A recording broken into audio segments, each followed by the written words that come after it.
All right, all right, all right. Let's get this party started. Okay.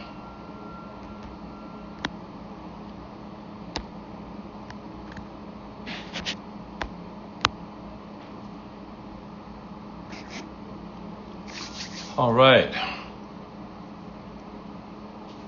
We are live. I'm welcoming everybody and inviting you guys to jump in with both feet so we can get this party started. That's right. All right, all right, all right. Good evening, Miss Leah. It's a pleasure to have you with us this evening. We're ready to jump right in. Who else is out there? Tell me who you are and where you're from, especially if you're new. Keithia Pierre, I think you might be new. I'm not sure. But welcome. All right, is there anyone else out there? Please, every week we have a number of people who are online, and probably the same group. Hey, Marie from ATL, Holmes. Probably the same group responds, which is fine. Hey, Elizabeth Randalls from PA. All right, Keithia's in North Carolina. I love it. People are all over the country. It's awesome. Where are my England people? Are they in? We've had some people from the UK, Canada, all over. Hey, Wendy's here. She's across town, but tuning in faithfully. Thank you, honey. All right, great. Housekeeping. Let's get started. First of all, I want to remind everybody again, we're building some things. Look, I'm not going to lie. This whole tech world thing is not easy. And sometimes we run into snags and difficulties. And if you're having any such problems as you navigate throughout the app, let us know. Please let us know.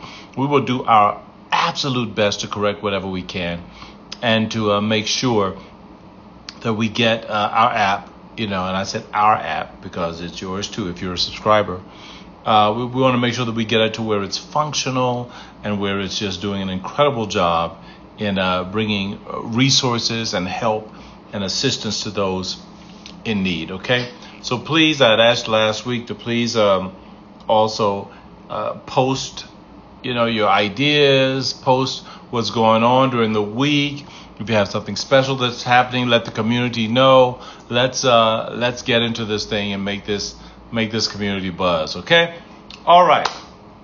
Our live for this week is, if she's making more money, does the leadership dynamic shift? Now, we're going to get into something a little deep this evening, and if you guys can hear me okay, that's good. But we're going to get a little deep, and I'm looking forward to it. So put on your big boy, your big girl panties. We're about to jump in. Okay, both feet first. All right, here's a question though. Generally, men have always made more money than women, but if she's making more, which I welcome, if she's making more than he, does the leadership shift? Is the leadership tied to the income? And I'm going to start with this statement. The question isn't whether the leadership shifts. The question is, was he actually leading before she got the raise? Was he actually in leadership before? Because if he was in leadership before the income increase, then he should be after. Or if she was in leadership and you guys have agreed that that's how you're going to roll, cool. I'm not here to tell you how to run your family. I'm here to tell you when you screw up, but I'm not here to tell you what rules to make within reason, okay? But that's the hard truth. When someone questions that leadership has shifted, the biggest question that I have is, well, was the person who was the presumed leader actually in leadership in the first place? I want to let that marinate for a second. You see, the economy has changed. If you've been watching the news lately, you know that the economy has shifted. Things are not the same anymore. I mean, traditional income patterns have pretty much, just gone out the window. It's flipped for millions of households, and studies consistently show that women out earn their male partners by every 1 in 3 marriages. Okay, for every 1 in 3 marriages, women are out earning their male partners. So this isn't a fringe anymore for a woman to take the financial income leadership. I'm going to put it that way. It's somebody's real life. This is someone's real life story. And for those of you all who are on the first time, I want you to know, please ask your questions, text them in. We will answer them in real time. I'm warning you, no holds barred. So ask away, and we're gonna jump right into it. But so most couples really skip this when it comes to this issue. You see, when she earns more, and then he pulls back, and everybody says, "Oh, you letting her shine? You letting her shine?" You go, "Yes." Whatever that is. Okay, but you're letting her shine because he's stepping back. It's bad. That's not a good thing. That's not a good thing. What's happening in that particular situation is that there are feelings underneath, hey Louise, that no one is addressing.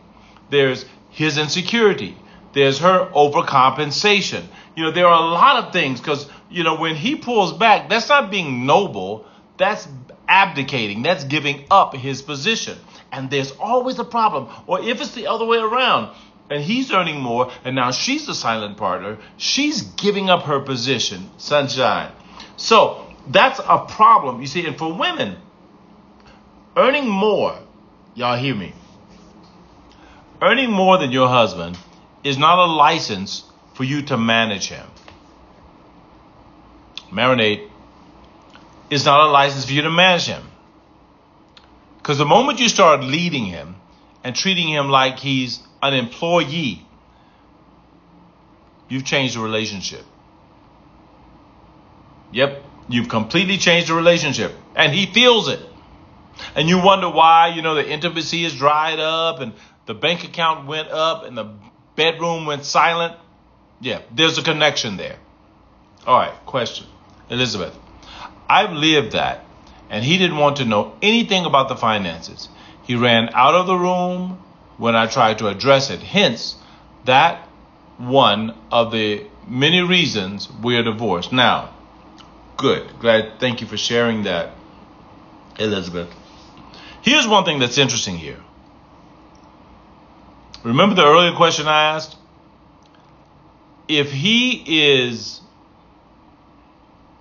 the leadership shifts when you make more money, the question isn't whether or not it shifted, but was he leading in the first place? And it seems, Elizabeth, I don't know your whole story, but it seems that the dynamic in your relationship was that you were in leadership. Yeah, you can chime in and let me know that you were in leadership and he knew that. Now, I don't know the dude from Adam's house cat. I wouldn't know him if he came and kicked me in the shin. But one thing I do know, okay, is that when a man pulls back, doesn't want to hear it, he has given up. He has given up leadership, and for some reason, I don't know what the reason is, he has given up leadership, he's given up his worth, and he does not want to participate. He wants to sit back and ride. And if that was the case, well then, I see why you were divorced. Here's the big thing. Does making more money equal being the leader? Does that mean you are the leader because you make more money? And because that's a myth we're dealing with here. That whoever earns more leads more. Whoever brings home the bacon gets to own the pig. No, no. Money in does not equal authority out. The bank account is not the organizational chart. I need you to get this. Because the truth here is that leadership was never, has never, and will never be about income.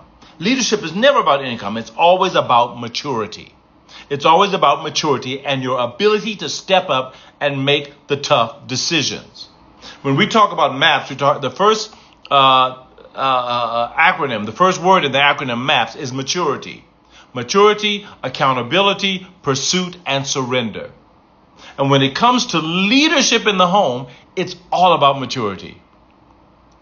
I don't care if you make a McDonald's cashier salary and she makes a professor at Emory salary. Doesn't make a difference. I guess professors don't make that much. If she makes an anesthesiologist salary, the fact is, whoever the person is who has the most maturity is the one who's going to naturally step into leadership. Okay, here's a comment. Leah says, agreed, not about income, especially from a spiritual perspective. You're absolutely right. From a spiritual perspective, if we want to go spiritual, it's a whole different ballgame because income is simply fuel. I'm going to talk about that in a second. But here's the danger, because I want to get back to Elizabeth real quick. When he shrinks, as in your situation, you then resent. And I've seen situations where he shrinks, she resents, and you call it peace. That is not peace. Passive withdrawal is not humility. It's giving up in disguise. That's right. She earns the income, he carries the vision. That's how it's supposed to be. I have no problem with my wife earning more income than me. If she wants to do that, God bless her. She carries the income, I carry the vision. All right? Both hold the marriage. Roles can be flexible, but identity is not. I want to say that again. Roles can be flexible, but identity is not. Yeah. Of course, Elizabeth. He says marriage is too much work. I don't know the brother, and if anybody who out there knows me, you know that I'm going to be an armor bearer for the men. I'm going to stand up for men. But when any man says that marriage is too much work, that means you don't want to get off your tail. I'm sorry. It means you don't want to get off your butt and do what's necessary to make things happen. We do not have the luxury of not working in our marriage. We don't have that luxury. We don't have the luxury to sit down and let things just flow. No. Everybody, and I'm going to quote this person, I never quoted him, probably never will again.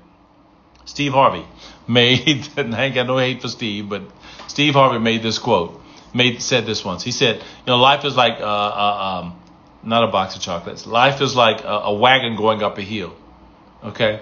And the family are the people surrounding the wagon. Now, ideally, here's the way, and I'm going to add to his analogy. Ideally, everybody needs to have 1 foot in the wagon and 1 foot out, where you're pushing it and you're maintaining it. But what happens quite often is that some people just jump in the wagon and everybody else push. While some people just lagging behind, holding onto the back of the wagon while everybody else pulling them up. But ideally, everyone is to be in and one leg out, pushing it up. Now, it's very, very rough, and it decides what's possible. That's what money does. I'll get down and determine what is your identity. How do you identify yourself in the marriage? When I got married to Wendy, forgive me, please. Next Tuesday, I will be back in the States. We'll have this. I'm actually in Colombia right now. But yeah, next year week I'll be back in the States. So I apologize. This will be on demand though. So it's not. So the thing is, Leah said the same is happening for you. I assume that your husband is the lead, and you've determined that. The one thing you have to determine also is that if he is the leader, find your place.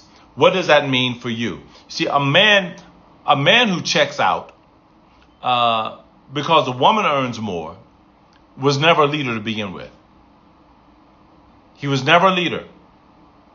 You see, real leadership is not threatened by anyone's success. It's activated by it. Real leadership does not say, hey, look, you're making more money, I feel bad. You're making more money, my self-esteem is damaged. No, if your identity was sitting in your paycheck, that's a different problem. But you must determine what your identity is and where it is. And that's not something your husband can do for you. It's not something your wife can do for you. It's something that you have to determine for yourself. Because a lot of people come into marriage incredibly insecure. We come into marriage not knowing who the hell we are. And I said that, right? I didn't use a vegetarian word. We come into a marriage not knowing who the hell we are. If you are a leader and you have leadership ability, own that. If you want your husband to be a leader, own that. If you are a leader and you're looking for a man who can accept you as leader, then own that. Leah says, I'm not married to my boyfriend yet and I make more, but have talks about finances. Absolutely. And that's smart. You should not only have talks about it, but if you're planning to get married, you should start. Don't wait until you get married to have those strong conversations and making plans. Before you say I do, if you're already engaged and you're betrothed and you plan on walking down that aisle with him, start building now. You ain't gotta have both your names and stuff. No, don't do nothing joint right now. But have your plan. Okay? Elizabeth says, so I have wasted 30 years of my life that I can't get back, correct? Are you still married? Elizabeth, you can answer that. Are you still married to this guy? I'm assuming you don't. You're not. You said, he did leave you. He left, rather. I'm not saying he left you. He left himself. Okay, fine. So you have wasted 30. No, that is absolutely not true. That is absolutely not true. How do you feel you've wasted? No. First of all, you've lived 30 years. Praise God. You've lived 30 years. Secondly, you've experienced for those 30 years. There is no such thing as failure. It's all about lessons. You've learned in those 30 years. And the lessons you've learned, Elizabeth, maybe you have been put in that situation so you can help somebody else or lead somebody else. Okay? Try dating at 66 years old. You know what? I ain't gonna lie. I'm not gonna say it's easy because it probably ain't. But I'm here to tell you that 66 ain't dead. I'm telling you 66 ain't dead. And there's just some real realities you're going to have to own up to. I'm serious. There's some real realities because the market is crazy out there. All right? And here's one reality that you're going to have to own up to. If you're 66 and dating, consider your demographic. Consider your demographic. If you're 66 and dating, look at your own financial wealth. Look at yourself physically, what you have to bring to the table, what you have to offer. Look at the market that you're marketing yourself to, okay? And consider your demographic. It may be that you need to go higher. If you're 66, look at 70, 75. I'm sorry. Sometimes we when we get older, we want to go younger. That don't always work. All right, that's a whole different thing. We're going to have a matchmaking part to MAPS, and Elizabeth, I want you to be a part of it, okay? Because trust me when I say, I know men. I know an incredible gentleman. I'll be at his birthday next week. Incredible gentleman. He's turning 90 next week. Been married for a number of years now, but he got married again in his 80s, and he ain't nobody's cripple. He ain't walking. This joker walks, builds. So don't sleep on older men. But anyway, we'll talk about that. Okay, Irma. Some people find their best love at an older age. Absolutely. Wendy and I were very blessed to match a couple a couple years ago, because we do matchmaking. We matched a couple years ago, and he was 65 at that time. He was 65 at that time, and she was 53. Yes, but he wasn't a dead 65, and she wasn't looking for 43. They knew their identity, and when they connected, age didn't mean nothing. Are y'all feeling me? My mother got remarried at 72 after my father died. So please, don't count yourself out. We're going off subject now, but I need you all to get this. When you count yourself out, first of all, the first person who hears that is you. The second people who hear that is anyone that you might be interested in. They see it. They see that you're down on yourself. Change that crap quick. Okay? Some people find their best love at older age. Wow. Okay, most guys are looking for a nurse or a purse. Okay, all right. Never heard that, but okay, let's deal with it. My mom is a witness to find love again in her 70s. Yes, it can happen. Trust me, it can happen. It's just that at that age, you're looking for income gap. It's when she starts parenting him instead of partnering him. And I've seen that so many times when the wife starts parenting because she's connected money to leadership. And quite often we see that in our society. It's exemplified on TV. And black women, if you're black women, I'm going to give y'all a little, Jesus help me. I'm going to give y'all a little something. Look, black women, I know y'all strong. I know y'all powerful. I know y'all been through hell and back. I know you're riding out. I get it. Do not, I repeat, do not live in that boss attitude to the point where it drives everybody away. I heard one actress who's single, and she said this. She said, I'm single, and I think she's in her 50s now, because I ain't trying to deal with nobody's wounded son. Because everybody I've met is somebody's wounded son. To that person, I would say, consider the common denominator. And that's you. Maybe everybody is not someone's wounded son. Maybe that's the lens that you're viewing through. And you might have to recheck and see why you're thinking that way.